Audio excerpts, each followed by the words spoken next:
Okay, today we're going to look at more complex polygons, okay? I need you to draw down the table and write down the following information, okay? I've included some common and some more complex polygons. So polygons, like I said, any two-dimensional shape yesterday with straight lines connecting it. Now, triangles are polygons, so is a quadrilateral. We've looked at these already.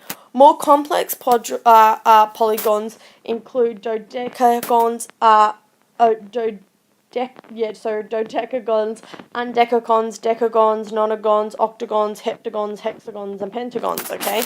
You need to know the number of sides in these shapes, okay? It's really, really important that you know for future the number of sides.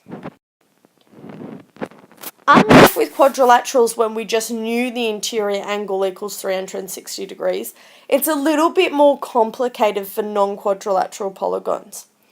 The sum of the interior angles is worked out with this formula, okay? So the answer, we're going to say the sum of the interior angles, S, is worked out with 180 brackets, the number of sides, subtract 2.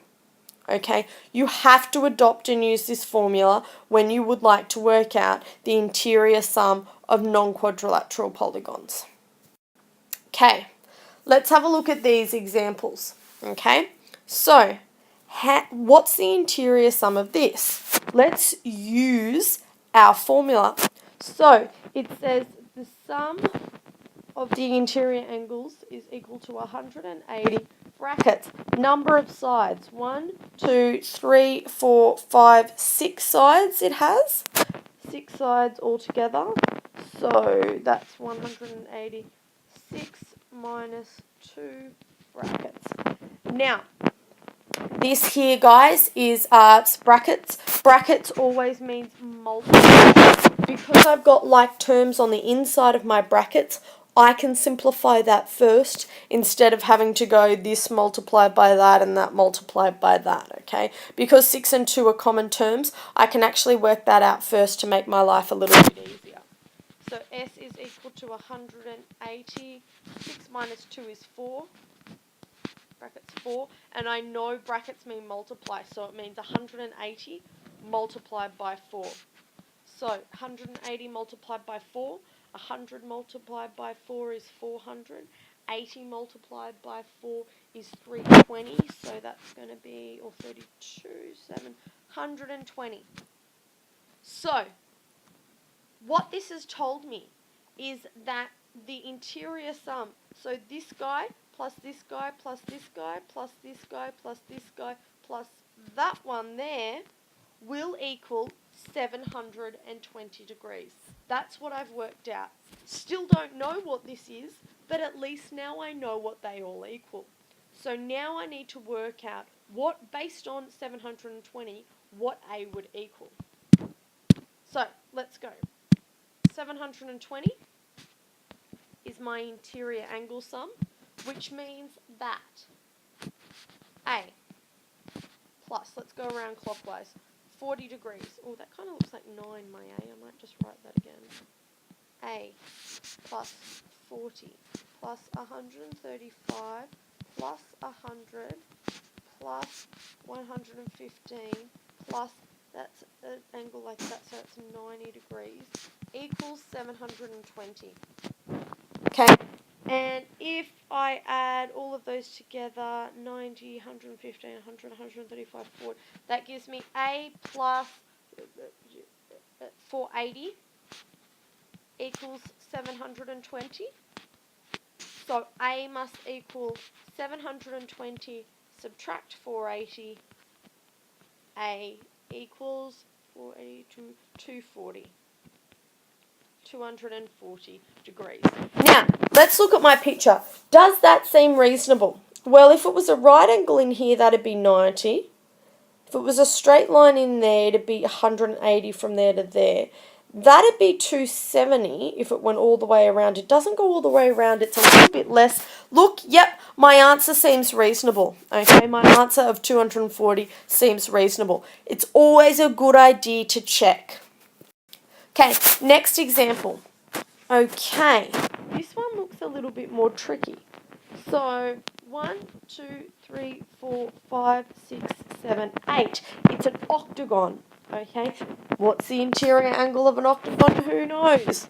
So let's substitute our values in using our formula. Okay, S equals 180 brackets 8 sides minus 2.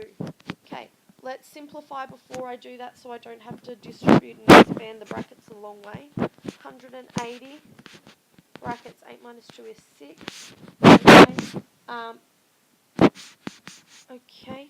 180 multiplied by 6 gives me S equals 1080.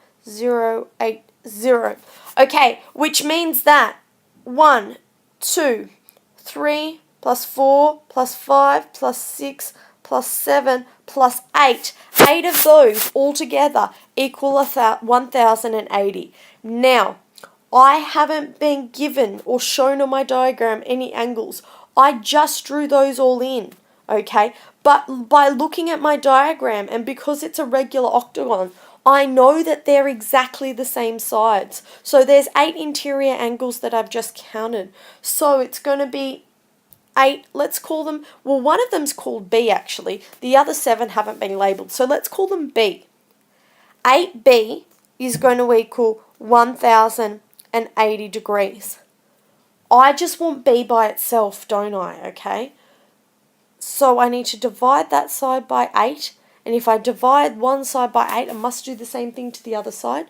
So B is going to be equal to 135 degrees. Let's quickly check that. Let's have a look and look at all of these interior angles. Now, if they were straight, there'd be 90 there. They're less than 180 and they're a little bit more. Yep, 135 looks like it'd be the right kind of answer. But what's my issue? Okay, I found B. Sweet, I've got that guy. I've been asked to find A. Okay. How the hell do I find A? I'm just going to delete some of this here so we can see this diagram a little bit more clearly. How on the earth do I find A? A's on the outside. I do know. Oh, hold on. Look what they're sitting on. They're sitting on a straight line. If you flip your screen right now, you'll be able to see that they're sitting on a straight line. So, actually, from here all the way around is 180 degrees.